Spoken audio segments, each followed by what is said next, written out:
Magandang araw mga Marcy! This is your full-time housewife, Miss Poldo. For today's video, magluluto tayo ng paksiw na bangus. Request ni Mr. Minsan, kailangan talaga nating pagbigyan si Mr. Para naman ganahan siya magbigay ng pera. Charis!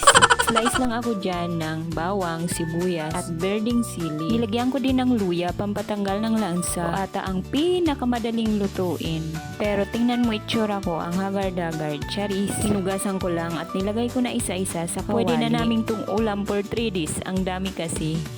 Gusto ko sana inihaw, ang kaso wala kaming ihawan. Nilagay ko lang isa-isa yung bawang, sibuyas, luya at green chili. At sinunod ko na yung suka. Mas madaming suka, mas masarap.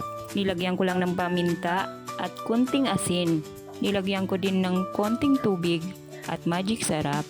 At okay na to. Yun lang. Bye-bye!